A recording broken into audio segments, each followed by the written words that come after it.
How do you allow WhatsApp to access your contacts on the iPhone?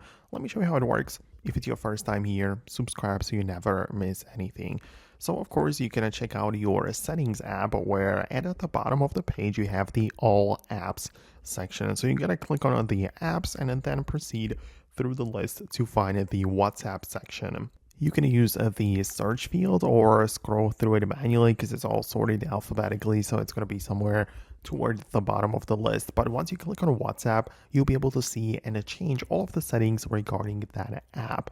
And this includes access to the camera, photos, and all of those other things. But naturally, the contacts are in here as well. And there are three options for the contact access. There is no access, full access, and a middle ground option in between, which just means that you select only a few contacts from your list which the app can actually access, right? So if you wanted to, you can basically select one by one and then decide which of those contacts will be allowed, by the app to be read and accessed. But that's basically it.